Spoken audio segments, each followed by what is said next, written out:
I'm going to ask my vice chair to pray for us, and Vice Chair Williams, if you will, just pray for the weather that's headed this way and all the people and state employees and workers and people that are going to be having to deal with this storm in the coming days, and the citizens of our state and around our state. So I'll turn the floor over to you. Thank you, sir. Let us bow our heads. Dear God, once again, I come to you again today, dear Lord, to ask you for your blessings and your help. To please bless the citizens of Georgia as we're facing this terrible weather coming our way. Keep everyone safe. The workers, the law enforcement, everyone, keep them safe. Watch over each of us and help us to make wise decisions and be safe, and to give us the knowledge and the courage to carry out the will and the laws of this state. In thy name we pray. Amen. Thank you, sir. Appreciate that. And again, welcome to the first ethics meeting of 2026. It's good to see everybody here. I guess just to maybe introduce a couple of new folks, I have Annalisa Munt, who's my new admin. So she's learning the ropes, and I have two interns over here, or I think they're over there. Aaron Kimsey and McKinley Rimbert. Did I mess that up? Got it? You good? They're all brand new and learning the ropes, so y'all bear with us on that. But I know they're excited about this as well. So thank y'all. First order of business we have today is to approve the State Senate Georgia Legislative Black Caucus. We just, I guess, forgot to do it last year, and we're going to get that put to bed today. So I know Senator Merritt is here. So at this time, I will just entertain a motion to do pass on this caucus. Do pass. Mr. Chairman, I move that we accept and pass this caucus, the GLBC. Got a motion and a second. All those in favor say aye. Aye. Any opposed?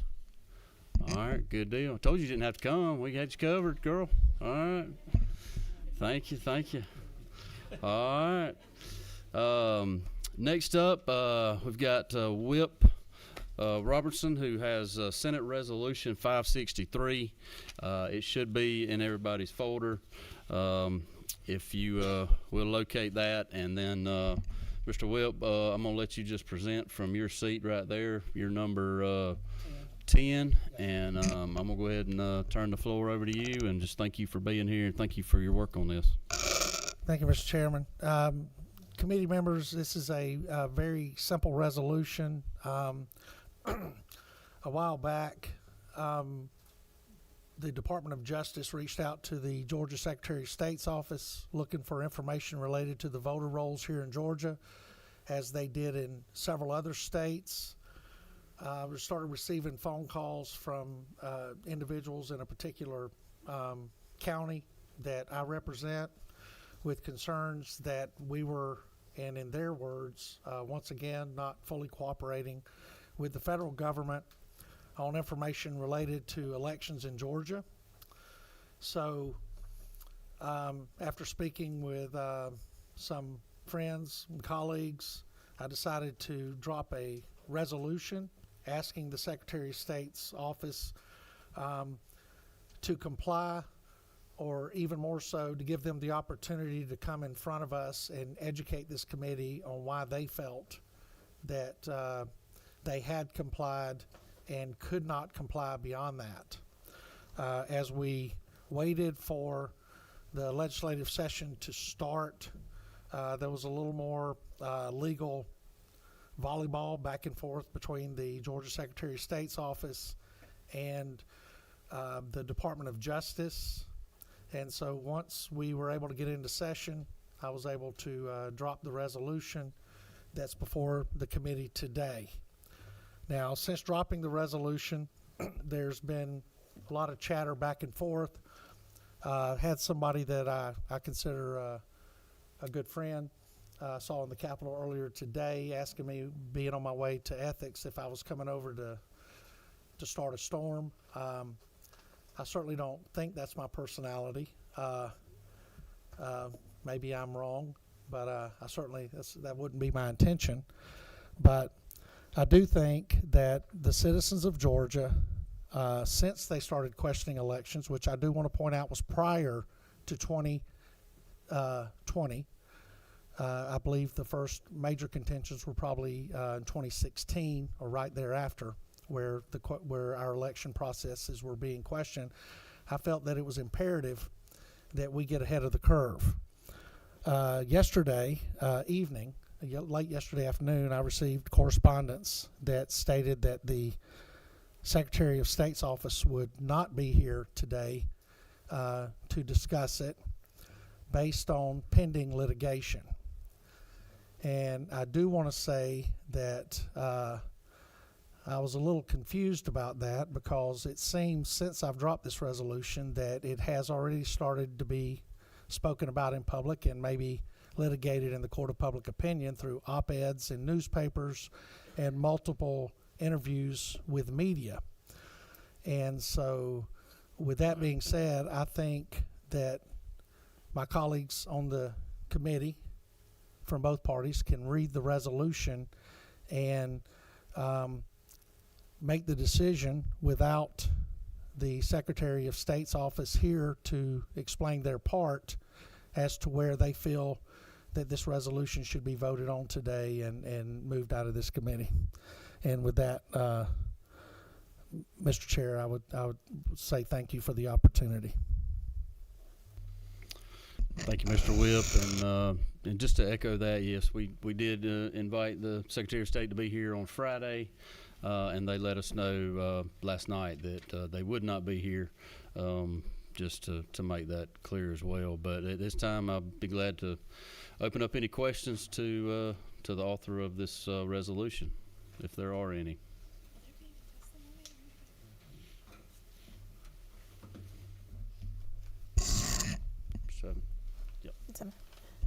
Thank you, Mr. Chairman, and thank you, Mr. Whip. Just one quick question. So my understanding is that what is being asked of the Secretary of State in terms of records to turn over to this party, that it's actually a violation of state law. And so I would just like some clarification on understanding why we are asking our Secretary of State to violate state law by handing over really private data that we can ensure will be protected. Why are we asking him to violate state law? Well, I'll answer your question, Madam Whip, from the back to the front. This sensitive data is already passed back through other places. Equifax, everybody else has all of this sensitive data that he appears to be concerned about. And I also believe that there are federal laws that supersede Georgia law under the Supremacy Clause. And so, and I'm sure you understand that no local government can pass a law that is in violation of state law, as in no state can pass a law that is in violation of federal law as interpreted under the Supremacy Clause. So that would probably be a question. But while I would like to go in depth in an answer, and I think I heard you say it prior to that, not having the Secretary of State's office here, their attorneys or whatever, who always have the opportunity to answer with, this is currently under litigation and we do not feel comfortable with answering that question. They have chose not to come in here and answer the question. And while I've known, I knew the Secretary of State well before he was Secretary of State, back when he was serving in the House, and he and I have never had, to my knowledge, a crossword or any issues beyond some of our differences in issues related to election management and things of that nature. So just a little perplexed, again, by the choice of not coming before a committee of duly elected senators and just answering questions, and with the questions that he may not be comfortable with answering, that he would have the opportunity to articulate as to why he was not comfortable with answering. But I do believe that there is a conflict between the state law and the federal law, And I do believe some of the other contentions that he has made, such as third-party vendors, are extremely vague, and we would have the opportunity to ask those questions because my understanding of who that third-party vendor would be might be different from his understanding of who that third-party vendor is. May I follow up? So thank you for that, Mr. Whip. I do want to be clear, though. I'm asking you as the author of the resolution. So for some answers, I understand your frustration about the Secretary of State not being here, but I'd like to know from you as the author of this resolution. Are you aware that this stands in contradictory to Georgia laws? And also, are you aware that federal courts, there are two, have already determined that the DOJ does not have the jurisdiction, the authority to request this type of information from states? Are you aware of that? That has not been determined in Georgia. In the states you're referencing, not all the laws are the same. And again, I would direct you to the Supremacy Clause, and I'm sure you But probably these are federal courts. I understand that, but it was not this particular lawsuit, correct? Do you know which districts those were in? Yes, I do. So were they in the district here in Georgia? no. Okay. I think what you have to realize is the Ninth Circuit can come out with one thing, and there's still cases to be heard in other circuits, and so it doesn't necessarily apply throughout, based on the way the lawsuits are filed. Several states, Tennessee being one, I believe Mississippi, I don't want to misguide you, but I think possibly Louisiana have already complied once they sat down with the Department of Justice and worked out the details.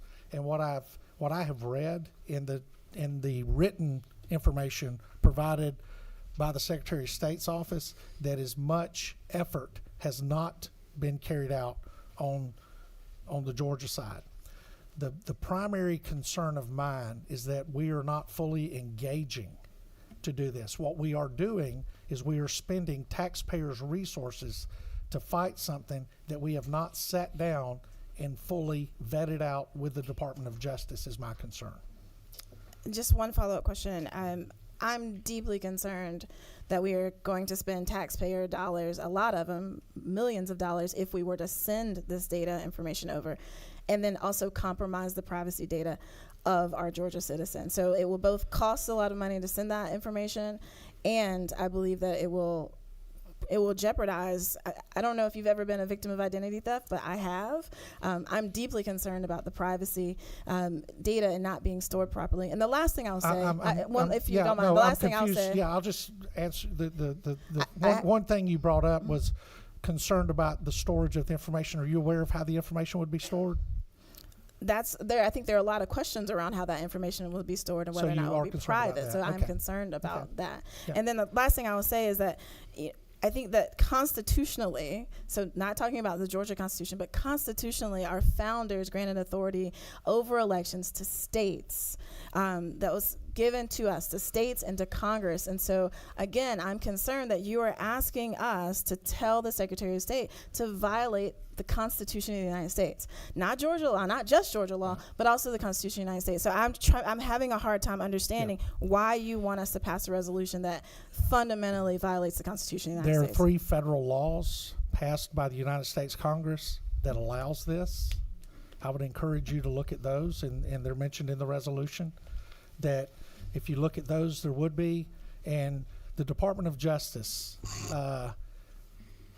deals with an incredibly amount of sensitive information day in and day out. There's a system established to do that. And the information that they're asking for is passed through those systems day in and day out, whether it's the IRS, the Federal Bureau of Investigations, and others.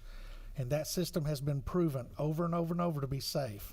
There are many more state, local, and county systems of information that have been breached than the system used by the Department of Justice. And the systems I'm talking about that have been breached are here in the state of Georgia.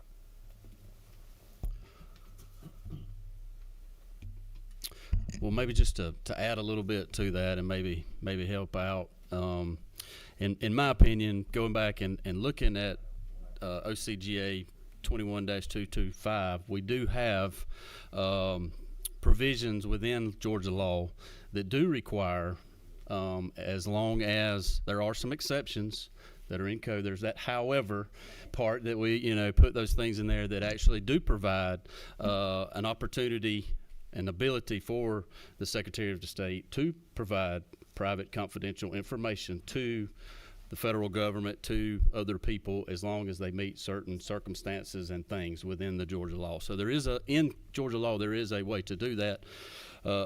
And on the third party part, I know that's been mentioned as well, and I know we've got some folks from the SCB here as well. But it's my understanding that the Secretary of State also already works with other third parties, and I'm assuming that they meet certain criteria that we have outlined in law in that part of the code section as well. So, Mr. Chair, if I might, the code you're referring to that does allow the sharing of that information, I think, is under Title 21, 21-2-225.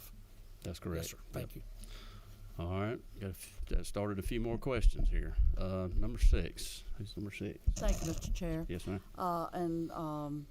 I too want to share my concern that we are, with this resolution, asking the Secretary of State to violate Georgia law. We sent up a heartfelt prayer as we opened this meeting to guide us in upholding the laws of Georgia. We all bowed our heads and prayed for that, guidance to do that, and this flies in the face of that. We would definitely want to have legal opinion from our counsel. Do we have a lawyer for the committee that can offer us legal opinion? We do. Stuart, do you mind?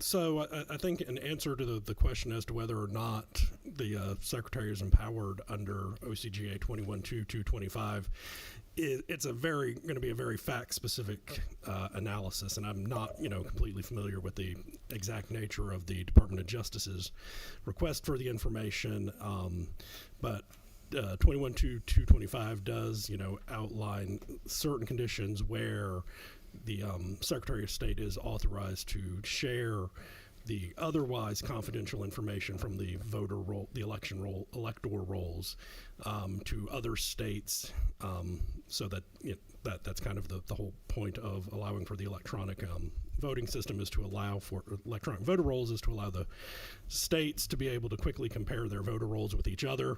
That code section does appear to also apply to aspects of the federal government.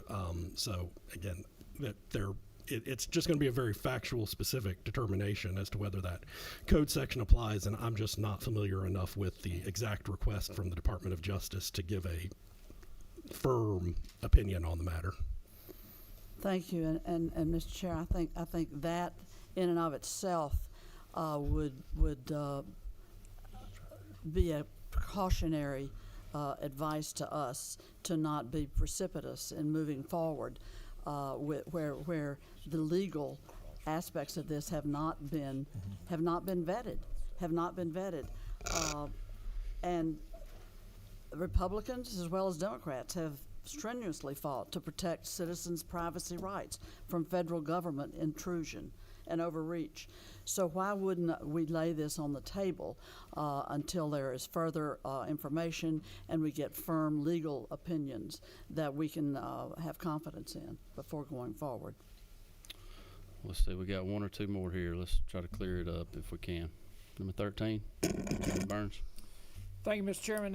To the author, is it not true that Georgia participates in ERIC, the Electronic Registration Information Center? That is true. And is it not true that that center collects information from Georgia on motor vehicle records, Social Security death rates, UPS addresses, in order to identify duplicate voters? Is that not true, Mr. It is. Author? And is it also not true that the Secretary of State engages in bilateral agreements to share information with other states? Is that not true? That is true and required under Georgia law. And required under Georgia law. So there is no difference in sharing this data with ERIC or with other states in complying with the Department of Justice request. I thank the author for his resolution. Thank you, sir. Number 14, Mr. Leader. Mr. Chairman, I'd ask that at the appropriate time do pass SR 563 LC 473808. All right, we got a motion on the floor. Do we have a second? Got a second. Marty? All right, we do have a few more questions here, so we're just roll right into discussion. Let's go to number 3. Mr. Leader. Oh, thank you. Thank you, Mr. Chair. One of the concerns I think was also about the information being used by an outside party for other reasons other than voting reasons. Well, what do you kind of respond to that this could be used by other parties outside of just voting reasons? Thank you, Mr. Leader. I appreciate that question. Under discussion, when I read through everything that was supplied by the Secretary of State to the DOJ, I just received all of this stuff yesterday, and I think you know when the resolution was dropped. I read through it, and it mentioned third-party vendor, and as I tried to mine through and look who that third-party vendor might be, the only thing I could find is the JEF system. It's an electronic judicial filing system used by the Department of Justice to manage information received from like the IRS, FBI, and other federal agencies that also includes sensitive information. And so drilling down into what third-party vendors were, I think the chairman said it a few minutes ago, is that we engage with a lot of third-party vendors. And based on the RFPs, which include security and other things required for that, I can only assume, but since the Secretary of State's office is not here, is that is possibly what they are talking about when they say third-party vendor. And that is a robust system that anybody in the state of Georgia that files taxes, there's a very, very good chance that your information is in the JEF system. So that's as good as a response as I can give you, sir. If I could have a couple of follow-ups, Mr. Chair. One of those on that particular issue as far as the JEF system is concerned, in that memorandum of understanding that the administration sent to the different states, it talks about the JEF system, but it doesn't actually say who would be an authorized user. It doesn't give any limitations at all about who actually could possibly use it. It does say it'll go through JEFs, but it doesn't like say who it would be limited to. Could that possibly be one of the reasons that our secretary is having issues with this? Again, Mr. Leader, without the Secretary of State's office being here, I can't intelligently answer that. What I can do is compare it to something that you and I are both familiar with, which is GCIC and NCIC, where sensitive information is stored. And while you and I may have access to the system, there are guards in the way as to when and why you and I would ever access that system, which because of criminal information, there has to be a reason to go in there. You and I could not go in there just out of curiosity and to search names and dates of birth and other things. And with a system that is trusted by the federal government for as long as it's been in place as the JEF system, I would feel confident that that system would be secure. I could find no areas where there have been breaches. Now, that's not to say there wouldn't be an Aldrich Ames or something like that, somebody within the federal government or any other government who may want to do something sinister. But for what we're talking about with the information that is sensitive as we like to claim it is out there everywhere. Because when I pay my cable bill, if I have to talk to anybody on the phone, if my internet's out, then I'm speaking to somebody who is not located in the United States of America, and I'm giving them the last 4 of my social security number to verify who I am. And so I think while we like to talk about this information being the most hypersensitive information in the world, it's really not, which is why most credit card companies and others use different information now to prevent ID theft. And Mr. Chair, I actually have 2 questions, if I may, please. Does it give you any pause, though, that in the case that you were referencing, the California case, it actually is specifically stated by the Department of Justice that Department of Homeland Security is actually going to be using this information for their own database as far as determining a person's status within the country? Well, I think when we say Department of Homeland Security, I think there could possibly be individuals within the Department of Homeland Security who actually have the clearance to be in the JEF system. But again, they are held under federal regulations and federal law if they were to misuse the JEF system. And again, it would be the same type of protocol if you and I were to use NCIC or GCIC, that we couldn't go in there on a fishing trip and run around. What we would have to be looking at is a specific individual or specific crime in a specific area where this information is pertinent to that. And my second follow-up on that is that, is it not accurate that the Department of Justice says one of the reasons that it's seeking this information is to comply with the 1960 Civil Rights Act, that they're actually trying to use the 1960 Civil Rights Act to basically justify getting this information and comply with the NVRA and the HVA? They're actually using three individual federal laws, and one of those is exactly as you stated. Yes, sir. But of course, if it is the 1960 Civil Rights Act, it would be interesting to note that they're using that tool to justify using this when the NVRA and the HVA were not passed for almost 30 years after the 1960 Civil Rights Act. So the 1960 Civil Rights Act could never contemplate being used in this manner because these other statutes did not exist. Mr. Leader, I do agree with some of the things you're saying, and it's sad that the Secretary of State's office chose not to participate in this conversation to clear those up for us. All right, last one. We're going to vote. Oh, my goodness. I had my light on. All right, go ahead. Last one. I'd like for us to pause and think about the ramifications if we were to pass this information as a state over to the Department of Justice, and then the courts then later proceed to examine this and rule on it.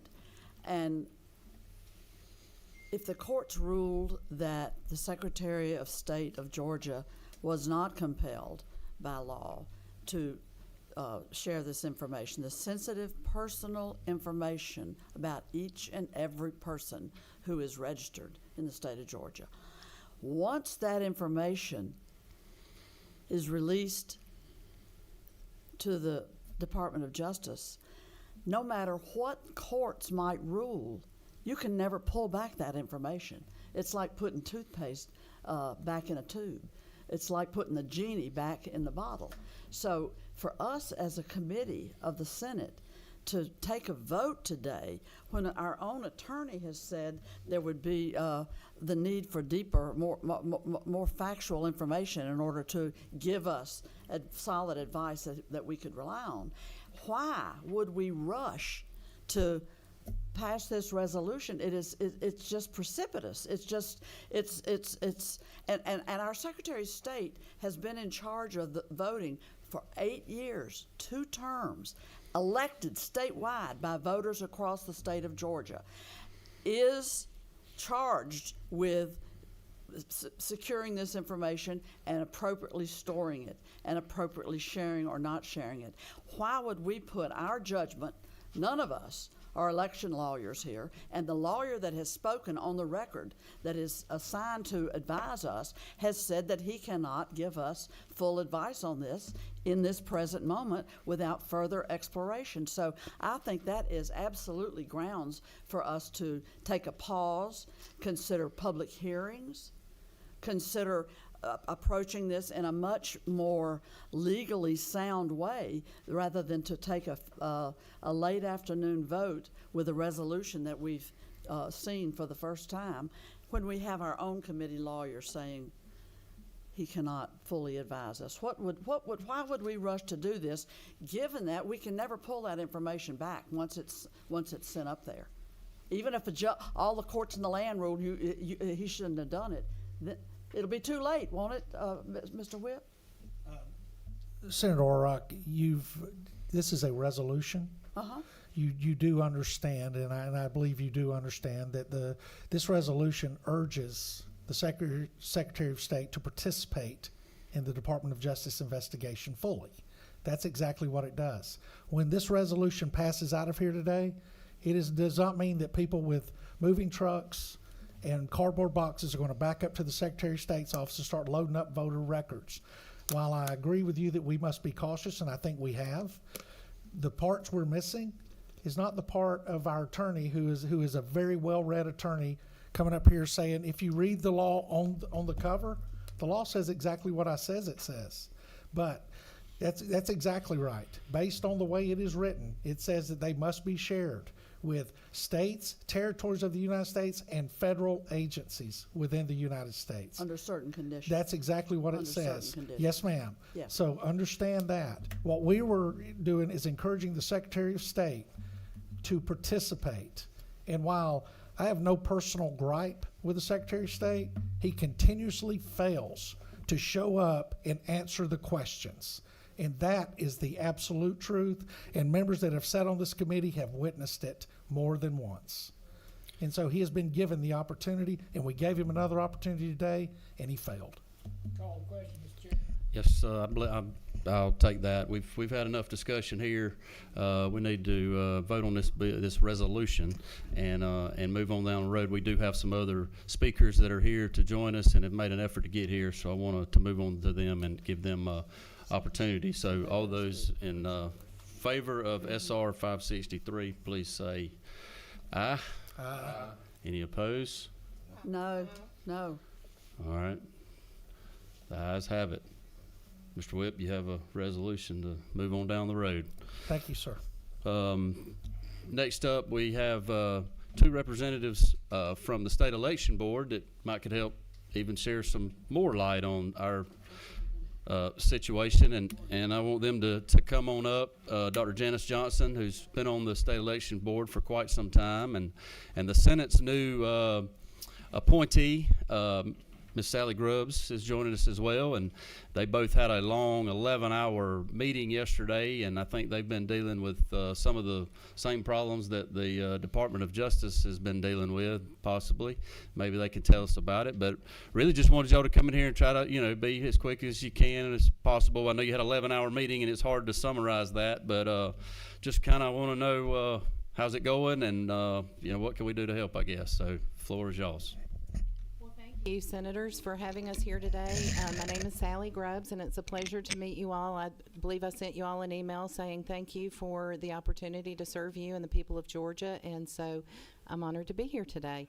Would you like the recap of the State of the Union with the State Election Board, or would you like me to address the resolution first? Short version. I'll keep it. I'll kiss it. Senator Orrick, I wanted to just say that thank you for your passion and concern for the personal information. Ms. Gazal and I talked about it yesterday, and I certainly am not for, two wrongs don't make a right. I understand that. And I certainly don't want to give anyone a plethora of information for Georgia folks either. But the fact of the matter is this has been going on out of the Secretary of State's office for quite some time, and I don't recall anyone getting up in arms over it. When you look at the participation in ERIC and the information that is passed through to other organizations, and the fact that we now have the Garvis system for voter registration that is on a Salesforce platform that has been compromised before. When you have the previous breaches with Kennesaw State University in 2018, and I don't know that there was any a full investigation or uprising in the streets over that. And then if you look on the healthcare side, when House Bill 1013 was passed, and you look at the amount of information on Georgians' health that were dependent on services that went out into the ether of the internet world, and there have been compromises with third-party organizations like Centene Corporation that at that time helped administer healthcare things. I mean, I could give you a list. I've been paying attention for a long time. And so the issue of the resolution came up yesterday on the State Election Board. Dr. Johnston, and I'm not sure if she's the brainiac of all the words, but I did provide some copies to Senator Watson. But we found it necessary to take that action as well. And as a strict constitutionalist, I agree sharing information is not great. And I fully don't want the federal government in my business any more than is necessary.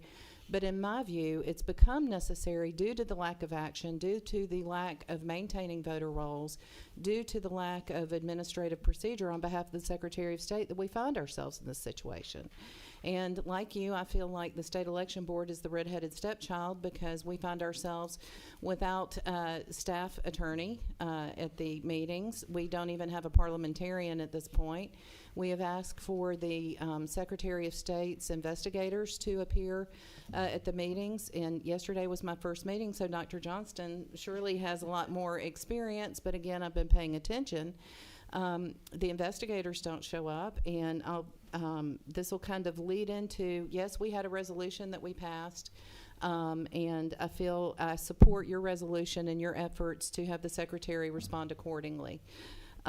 Yesterday, we had a very long agenda, and we were there at the beautiful Barrow County Historic Courthouse, and we were received very well. Our admin, Ms. Hope Cohen, did a great job, and our executive director, James Mills, did a great job. And despite what is out in the public, we're a very fully functioning board. I kind of felt like I was on a little retreat where we're in this nice Georgia town, and we had a great lunch with barbecue. I know that'll shock everyone. But the fact is, we went through 30 cases yesterday, and we have been going through cases, but as I found in going through the cases, I wanted to know, what is the procedure that the Secretary of State's investigators go through when they investigate a case? Because remember, as the State Election Board, we have 1.5 investigators on staff with the SEB. We are very limited in resources, and that's a situation for another day, I'm sure. But I kind of wanted to go through, what does an investigator do? Let me ask some questions. The one case, and I'm glad Ms. Julie Allen is here today, the one case that we had where I had some questions for an investigator, but guess what? There were no investigators there to ask any questions of. And that was a situation at the High Museum of Art on voting, where some folks came up and they had kind of like a little festival going on, giving out food and drink. And the question is, you can't be any closer than 150 feet to the door. And the estimation was that it was about 25 feet or so. Dr. Johnston can elaborate on that. However, my question was, did the investigator go out with a tape measure and pull a tape and just see how far away from the door these people were? No investigator in the room. Can't ask the question.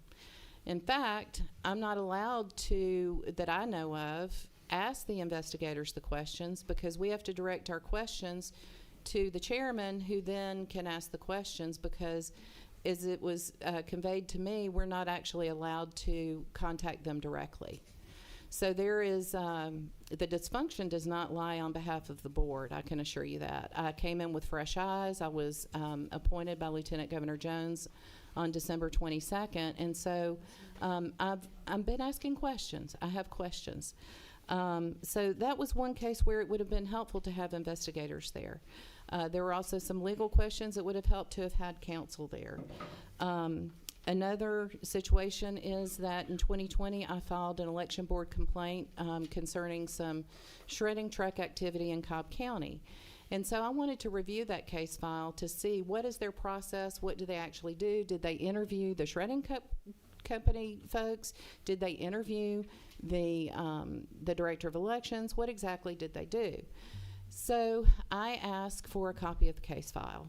Well, guess what? The State Election Board does not have copies of the case files. In fact, it's very difficult to find out what cases have been adjudicated, what cases are open, what cases lie in the hands of the Attorney General's office, what comes back from the Attorney General's office with recommendations. So we're knocking on the doors, and we're not getting answers at the doors. And so we are very eager to see that corrected, and it would be great. I was looking forward and hoping that Secretary Raffensperger would be here today so that we could possibly get some of the same answers to questions that you may have. And we unfortunately don't get those answers. As to the case in Cobb County, I requested that case file, and I was told because I was a complainant that I would have to file an ORR. So here I sit on the State Election Board. It's a closed case. I thought I could get that. And so I asked Dr. Johnston if she would do me the favor of filing an ORR on my behalf, which is kind of bizarre. So that's kind of my quick rundown of what's going on the SEB. All right. You want to take a few questions before Dr. Johnson goes, or you want to go ahead? Why don't you go ahead and speak to us, and then we'll take some questions. All right. Thank you. thank you for allowing me to be here and speak to all of you for a few minutes. I wasn't really sure what the topic of the day was, but I think I'm getting a picture of that now. But let me just say a few words about the State Election Board. We are evolving and still finding our way as a new entity that hopefully will continue to evolve into being an independent agency that provides oversight of elections. For that, we would respectfully request time and attention toward proper staffing and budgeting to fund the State Election Board, anticipating that the staff of investigators and data analysts that we need for case tracking would allow us to fulfill the duties of the State Election Board. We would also request consideration to codify the rules to ensure the ones that perhaps have come before you that would comply with uniformity in elections across the state. We're very keen on uniformity because that is what NVRA and HAVA require, and we want to comply with that. The other thing that I would like, this is personal, I'm not speaking for the board, I'm just speaking personally myself, is a consideration of uniformity of county election boards. There are 159 counties in this state, and there are probably about 159 ways to compose compose an election board. I think uniformity would really help tremendously with counties that are struggling with representation. Some counties don't have full boards, perhaps for political reasons. They struggle with appointments by elected officials who may have political agendas or have bias. So your attention to that and perhaps some legislation that would make that uniform would help. My suggestion would be to have a 5-person board, have 2 Republican members, 2 Democrat members, and an alternating chair from one party or the other, with an alternating chair, so that at no one time will a board always be of one party majority. Likewise, a 3-person board, you could have 1 and 1 with an alternating chair. And I would suggest alternating that chair every 3 years, so that a majority would be different for every presidential election cycle. So a 3-year appointment for a chair would fulfill that need. So just a consideration for that. As far as election legislative priorities, I have 2 main ones and a third that is just an issue that's on your plate, I think, for this legislative session. My number 1 concern has been and will be voter rolls. Thus, I thank you for your resolution to share the voter rolls with the DOJ, because we see many cases of cross-state double voting allegations. And we are limited in evaluating or investigating voting in other states. We can get some information, but oftentimes it's incomplete. So the role that the DOJ might fulfill would be to check with cross-state double registrations, cross-state double voting. So I would highly recommend that. Within the state, we have challenges with voter rolls, whether it's the duplication problem coming from Department of Driver Services. It's one of those things when you register for a new license, you kind of get registered to vote again, and you get a double registration. It's a chronic problem, and it creates a constant cleanup problem for registrars, and it's a burden on them. My number 2 concern with elections is absentee voting. absentee voting is the highest risk, the least secure method of voting. I would encourage you to try to find ways to encourage all voters, if possible, to vote in person. In person. Not to withhold the ability to vote for someone who's disabled or very elderly or legitimately out of town, but please consider the elimination of no excuse absentee voting. And in line with absentee voting, we passed a resolution yesterday to recommend the discontinuation of drop boxes. Drop boxes were brought into the state for the COVID-19 pandemic. We no longer have a COVID-19 pandemic. It's an additional burden on the election offices to follow, to document, to provide a chain of custody, to take care that all those ballots are brought to the office to be processed. So voters can return their ballots to the post office. They have their mailbox right outside of their apartment or house.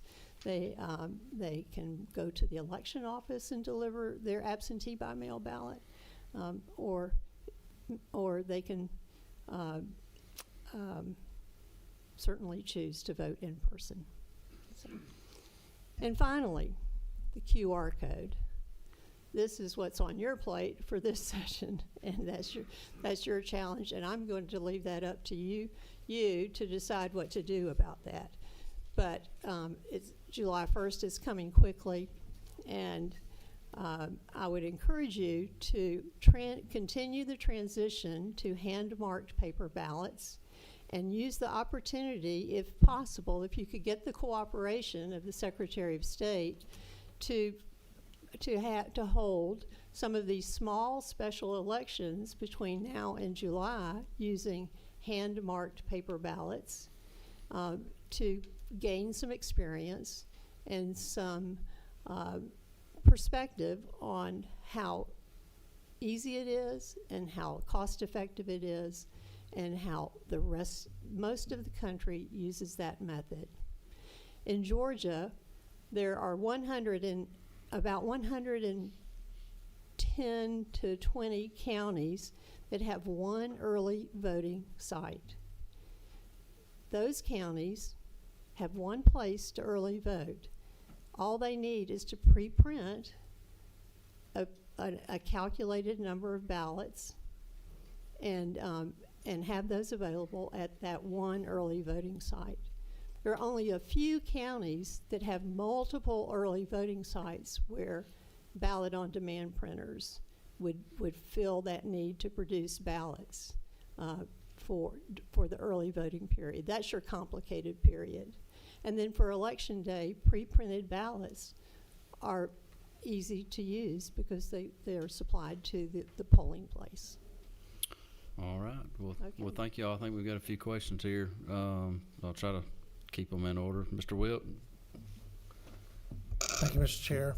Thank you, ladies, for coming up. I really appreciate that. I had a couple of questions. The first one is you filed an open records request in Cobb County looking for the case that the lady referred to. Is that correct? It has to be filed in my case you're talking about? Yes, ma'am. It has to be filed with the Secretary of State's office because at that time the Secretary of State was the chair of the election board, and I'll never forget that hearing. It was in April of 2021 and it was by Zoom because COVID. And I was pretty indignant, and I started talking about redress of grievances, and I got disconnected, so I never had a hearing and the case was just dismissed. So in order to get the records of that case, I was told that I had to file an open records request. So you're saying you weren't nice like me? Not at that time. I've So- learned a lot. So so it has been filed? Just filed. And, how recently? Friday, maybe? Just a couple of days So, ago. Yes. just a couple of days ago? Yes. Okay, so you should be receiving a response within the Right, next day or 72 hours. That's Yes, right. ma'am.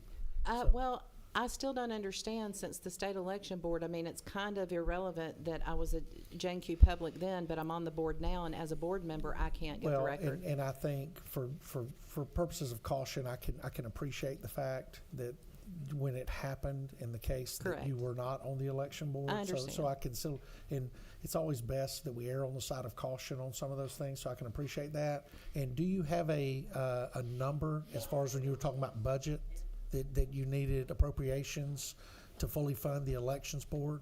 Has a number been submitted for A appropriations? budget has been submitted. And do you have any idea what that number is?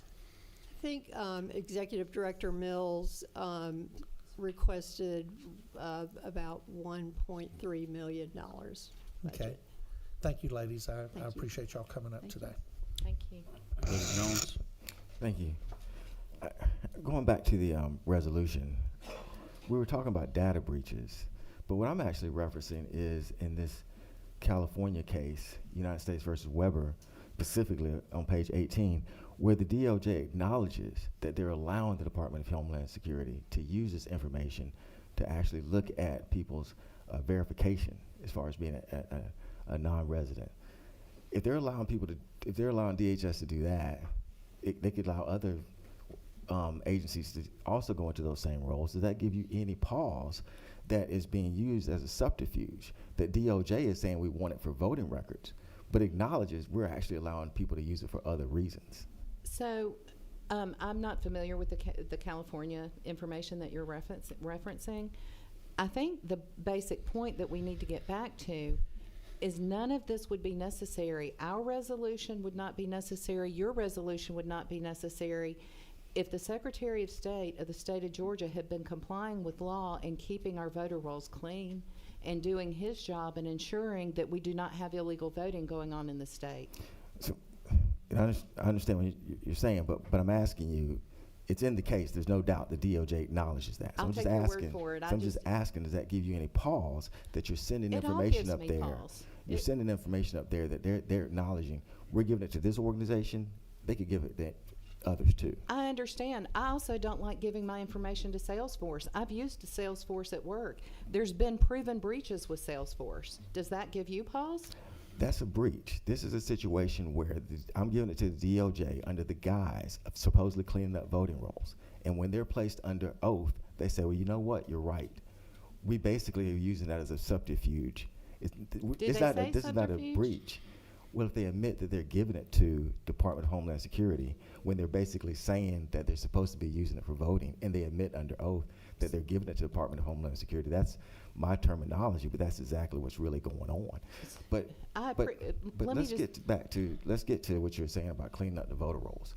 What makes Georgia's rolls unclean?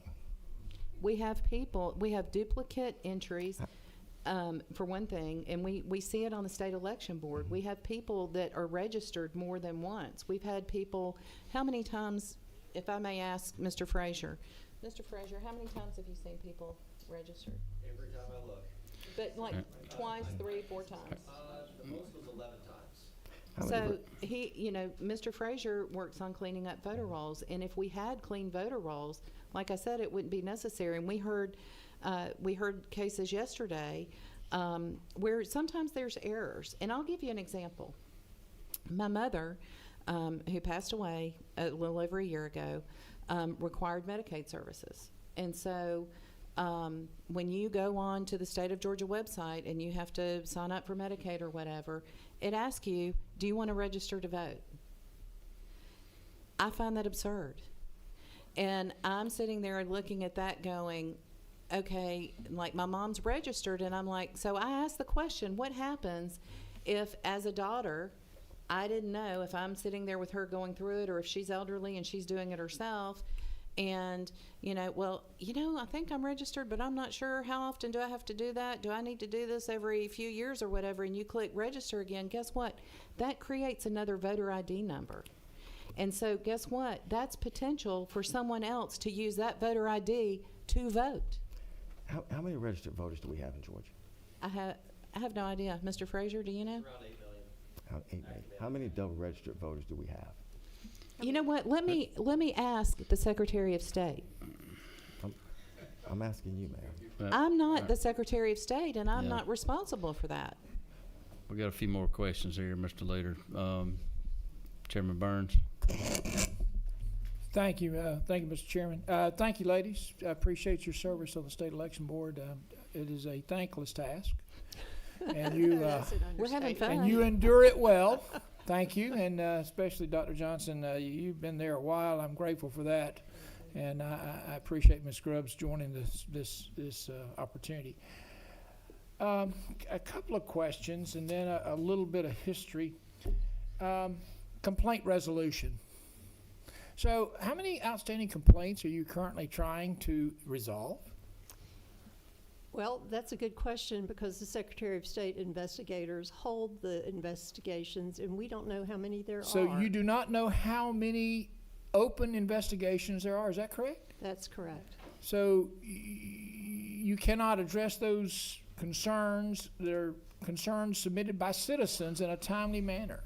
Is that not true? We've had people die before we hear their complaints. Let me say, I made a complaint, and it took 2 years to have my complaint resolved through the State Election Board process, through the Secretary of State's process, using the voter fraud thing.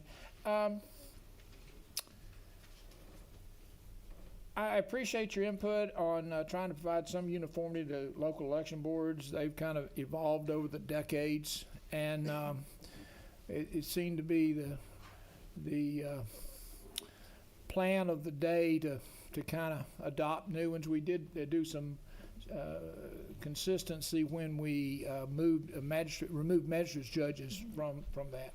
Let me suggest that I have a concern with the Secretary of State not coming to this committee. And I do appreciate him showing up at Appropriations Committee yesterday. It's the first time I've seen him in 6 years, but I'm glad he made it yesterday. He chose not to make it today. I want to do a quick history lesson. SB 189. SB 189 was a bill that I proposed in 2023. If I understand it correctly, it's now 2026. Is that right? So in February the 15th of 2023, I submitted SB 189, which Section 7 of SB 189 called for the elimination of QR codes from ballots in Georgia. Is that not true? So 189 said get rid of QR codes. And we negotiated at that time with the Secretary of State's office to defer the implementation of that until July the 1st of 26. I'll be glad to read Section 7 of Senate Bill 189. But at the end of the day, the Secretary of State has had 3 years to address the elimination of QR codes from ballots in Georgia. And he has, to my knowledge, made no reasonable attempt to do that. Have you seen any attempt on his part to eliminate QR codes? I have seen or heard of no action taken to eliminate QR codes. He has not requested any resources. He has not presented any plan. The only thing he has asked for is to ignore the law. The governor signed the bill on May the 6th of 2024. So the governor signed SB 189 into Georgia law on May the 6th of 2024. It is now January of 2026, and the Secretary of State is not following Georgia law. What he wants this body to do, the legislature to do, is to provide him an extension so that he doesn't have to follow the law until he is no longer Secretary of State. And I have a problem with that. So my question is, if there's a question in this soliloquy, my question is, how do I get the Secretary of State to follow the law? Is that a rhetorical question? It is. I think he did make one move or request, and that was for $66 million to upgrade the equipment so that he could remove the QR code perhaps and provide some other alternative, but I'm unclear with that. All I remember is $66 million, which sounded like a pretty steep price tag for an upgrade of the machines, and I'm not sure it's sort of like buying a whole system again. I would agree. I would suggest that your suggestion for hand-marked ballots that are tabulated utilizing a current tabulation system that provides us with the image of the ballot as well as the ability to do effective audits would be a much less expensive alternative. Senator Burns, may I offer that there's also the ability to do fast-track legislation, because I don't know that any amount of pressure, clearly, if there's an invitation to come to a Senate ethics meeting, which I think ranks pretty high up there. I mean, I have to admit I was a bit nervous coming in. But I would think that that it is in your hands to get legislation passed. And let me also mention one other thing, and that is conflicts of interest. Because it is strange to me that the elephant in the room is the fact that the secretary is also running for governor. And it's very weird to me that there's absolutely no effort to change the way that we're voting, considering the fact that he is the chief elections officer in the state and also running for higher office. Does that worry anyone? So I would think it would be in the interest of the state of Georgia to vote with hand-marked paper ballots and to ensure, and the conflict of interest is also with enhanced voting. You have enhanced voting who is taking care of our election night reporting, and yet they're the ones performing the OCR audit. They are auditing their own work. How does that make sense? I appreciate your input, and I acknowledge the fact that with the lack of action on the part of the Secretary of State, the legislature's going to have to take the lead yet again to make sure that we have safe, secure elections in November of 2026. And I'm committed to do that. My colleagues in the Senate are committed to do that. My colleagues in the House are committed to do that. And we'll see how it works out. Thank you All for right, your a few more. performance. Some of us have a long drive today. Thank you, Mr. Chairman. Yeah, Senator. I appreciate it. Just a few questions and just points of information. I actually had a phone call today with my own county about concerns about this unfunded mandate to remove the QR codes. I believe you gave us a number around $66 million it would cost to remove QR codes. Is it not true that if the legislature does not appropriate those funds, that cost goes back on the counties themselves? Who will pay if the legislature does not appropriate funds to update the system to remove the QR code? Then who will pay for it? If I may, Mr. Chairman. Go ahead. The Secretary has not made a formal request for any alternative system of providing elections without QR codes. He has made his request to the public, not to the legislature. So at this point in time, the only request he's made is $5 million request for a hand recount and $1.8 million for an OCR verification audit, which was misrepresented in our budget books because it said it was a tabulation count. It's not. It's a verification count. By the way, that system, the QR code or the OCR character recognition system, is not certified by EAC. Too many acronyms. But at the end of the day, the Secretary has failed in leadership. He's failed to provide a reasonable proposal to follow Georgia law. Mr. Chairman, if you may, to be clear, I'm not here to cap for anybody, particularly not the Secretary of State. I'm not here to defend him, but I am here to ask good, reasonable questions.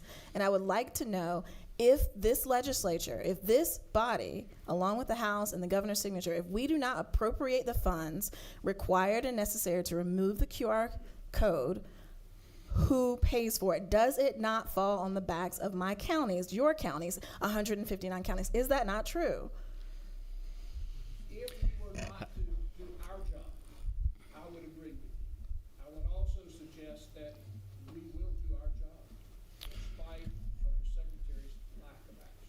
Senator Jackson, may I also offer the fact that you have backup balloting processes?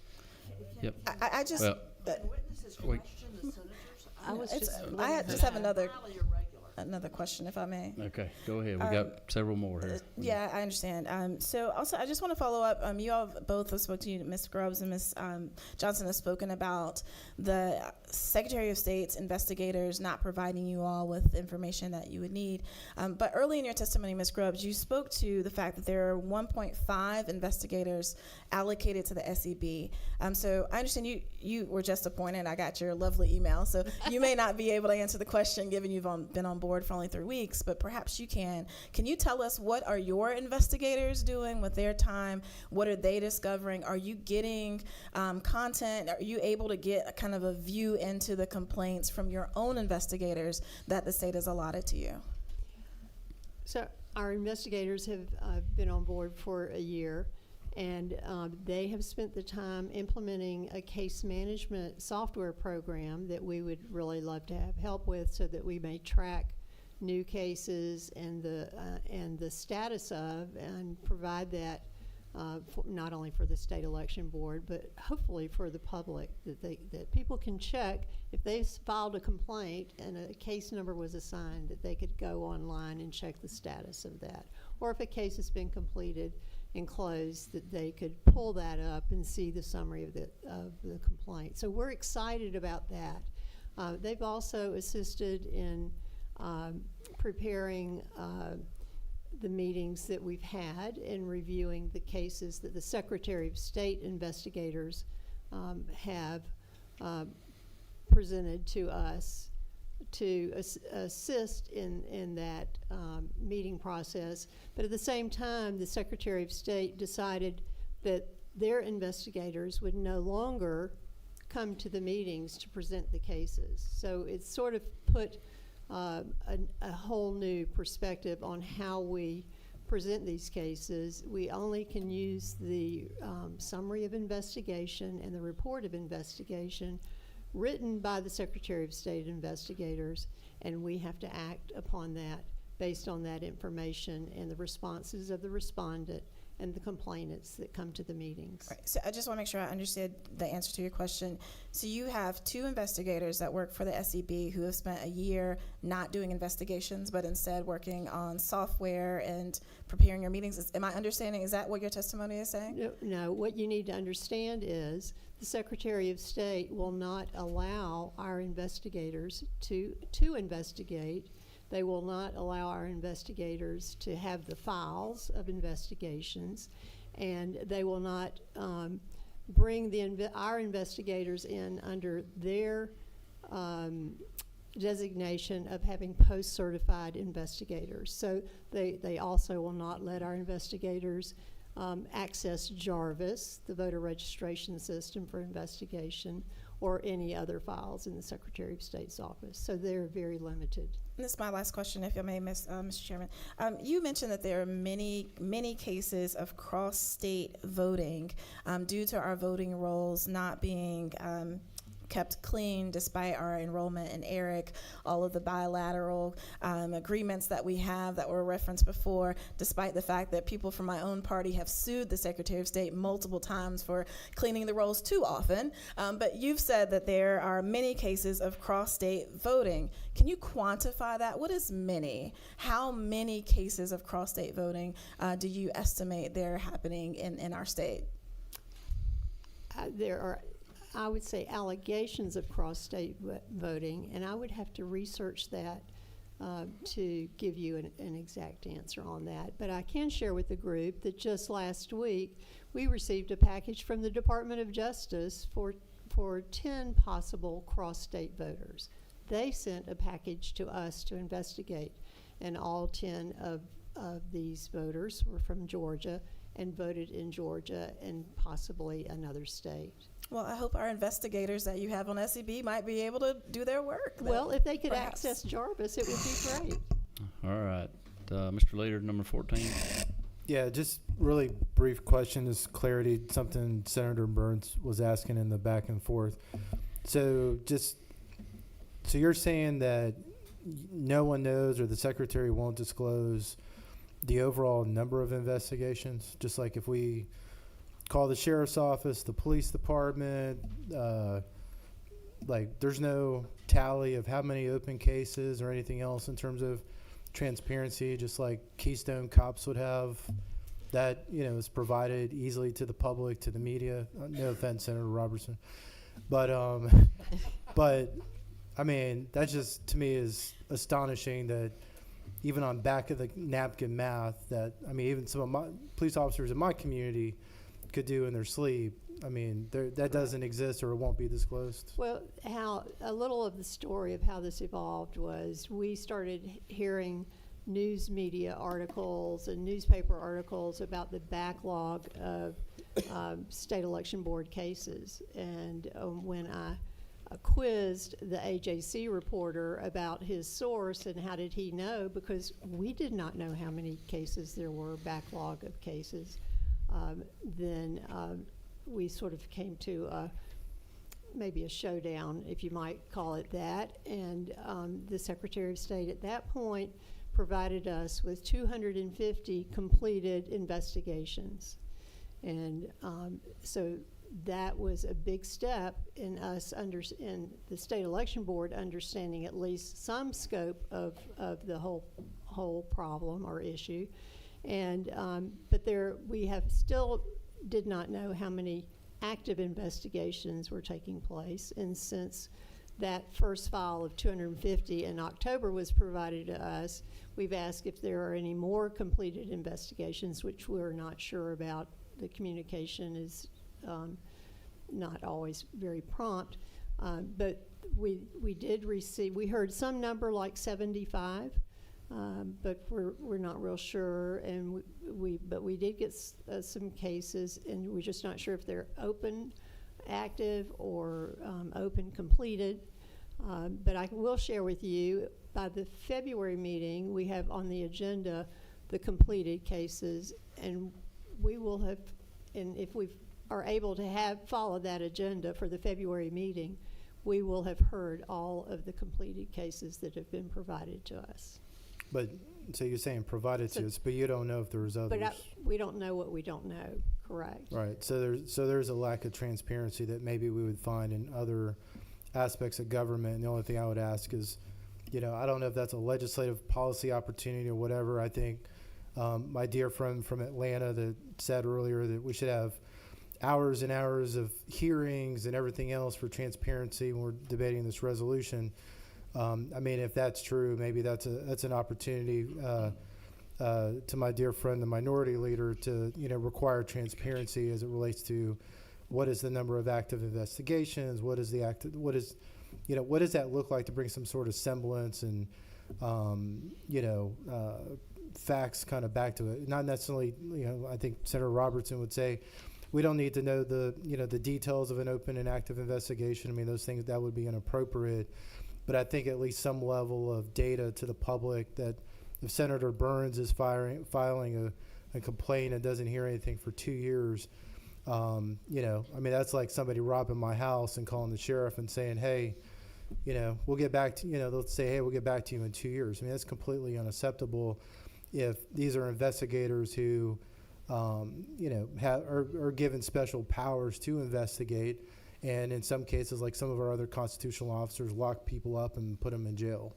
So I think that's a concern and maybe an opportunity. So we really truly know the veracity of you know, what's going on. That's all. Thank I you. will share with you that last week, Executive Director Mills received a file of I think it was 75 or so cases. I'm not sure.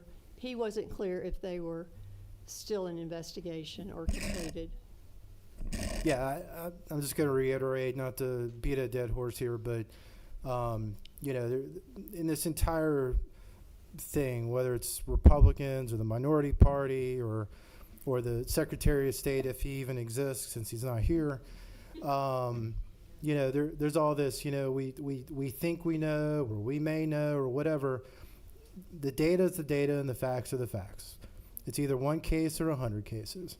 I mean, we need to get to that level. And I think regardless of whether, you know, there are, you know, kind of people in the state are for your position or, as respectfully to my friend Senator Jackson, or if there's things like maybe she disagrees with others, I think at the end of the day, I think we want the facts. And we want to know what are those numbers. And I think it makes it really hard to legislate and come up with, sound, great, awesome public policy if we're not going to have those numbers to, I think, make these decisions. So, again, I am, I've sat in the appropriations meetings when the secretary has decided to blow off the legislature in the past.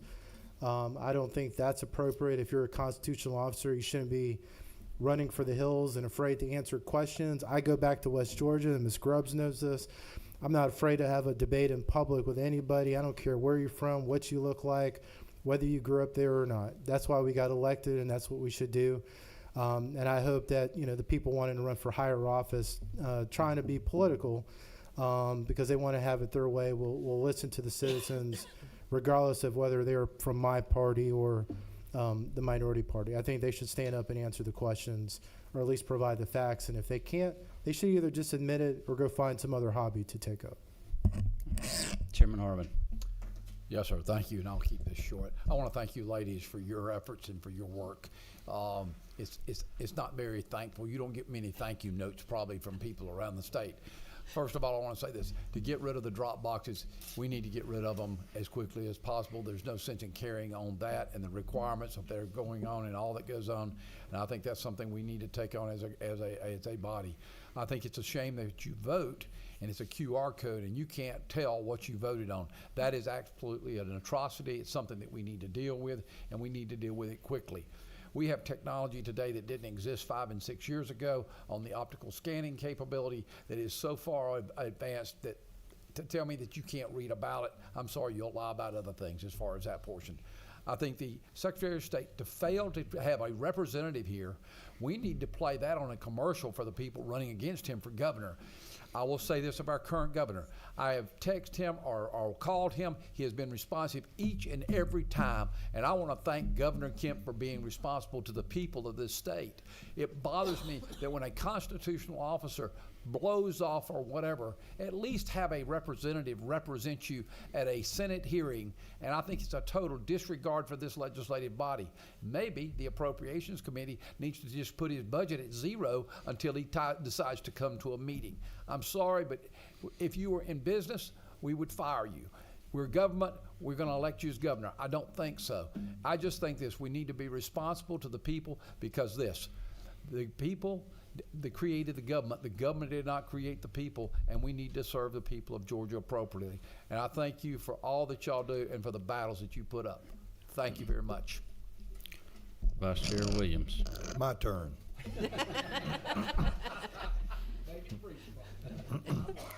In 1999, I became Chief Registrar of Baldwin County under Secretary of State Lewis Massey. Served under Lewis Massey, Kathy Cox, Karen Handel, Brian Kemp, and then I made the big jump. But anyway, we've had paper ballots for many, many years. You know what they're called? Absentee ballots. That's right. We used to scan those things with the OptiScan. This was back in 1999, 2000. Those elections sometimes would be won by one vote. And they would be challenged, and there would be a recount, and we came up with the same darn number. They're accurate. This was before this. The technology now is so surpassed. It's just amazing what fellow senator was talking about, the OptiScan. Senate Bill 189. I think I made an amendment to that, offered an amendment to that bill to do away with drop boxes. You did. So anyway, we're still trying to get them done. You have the Bible on your desk. What year edition is that? This is the most recent edition. Excuse me. This is 2024. 2024. Yes, sir. That's the state election code. And when I was appointed as Chief Registrar and the members of my board, we were not Republicans or Democrats. We were interpreting the codes and the laws of the state of Georgia. It had nothing to do with party. There's not a section of that book that refers to Republicans, and there's not a section of that book that refers to Democrats. It refers to the election, how it's going to be carried out lawfully, legally, and what votes are going to be counted, and what you will do to comply with the elections. And that's, the parties, if anything, the board members and the board I stay in contact with that I left, they're not bipartisan. They all tell me they're nonpartisan. And that's how they really feel, because they're not picking and choosing winners. They're following the law. And that's what we expect everyone to do. We're expected to follow the law. I'll get stopped speeding on my way home probably tonight, and I will be, guilty. But anyway, thank you. Anyway, thank y'all. Appreciate your work. I just had to weigh Last in. one, and we're gonna close this thing down. Mr. Leader, is that you? You got a comment, It question? was just a quick comment, just to let everybody know. I mean, we can go to the issue about the backlog investigations. I don't know about that, but you can actually go to the Georgia Secretary of State website, and there's a transcription of all y'all's meetings where you actually have the hearings where you have these complaints. And that goes back from 2025 all the way down to 2007. So when we talk about transparency, there is there. And persons can actually go read every single complaint. They can read what the investigator says, they can read what the Board of Elections says, and it's interesting reading, but I do want to say, as far as transparency is concerned, it is there, and you ought to have an opportunity to read. And it also will give you an opportunity to understand what actual kind of complaints are actually filed in the state of Georgia. They're very interesting kind of complaints. They are, aren't they? Thank you so much. Yeah. All right, I said that was the last one, but the leader just- on the other side. No, wants to I say mean, something. because Senator Jones brings up a great. I mean, it's actually he's right. I mean, it's a great point. But I think for those that, to kind of cut to the chase in layman's terms, and maybe they need a AI button on the SOS website or something just to summarize some of these meetings, especially if they're having an 11-hour meeting. I mean, I think that's part of it. But I also think too, at least under, the current SOS, what about the meetings that maybe don't necessarily show up, whether it's at this meeting or maybe some others? I mean, there's other meetings I'm sure they're doing that lead to potential investigations or other things. But I think whatever can be done to make that easier for the public. I mean, I do agree with you, Senator. I do think that is a tremendous opportunity for both sides to kind of figure out, so people know that, when we're putting numbers out here in public or anywhere else, those are the facts. And I think that is a very easy question. If the secretary was here and wanted a layup, I think he probably would have got maybe a unanimous vote from all of us in trying to solve that problem. But since he wasn't here, I guess he'll keep sitting on the bench. Yep. All right. Yeah. Thank y'all for being here. Thank you for your service and for all the hard work that you do. Thank you, members of the committee, for staying late for this meeting. Appreciate all of that. And just in reference to funding on Senate Bill 189, our Commissioner of Agriculture was in a meeting on Tuesday, and he was requesting additional funds for his department because that's what the state of our agriculture needed to do better and improve. And he made that request to us, but we didn't hear that yesterday from the Secretary of State. So thank you, members. Y'all be safe going home and be safe this weekend, and thank y'all.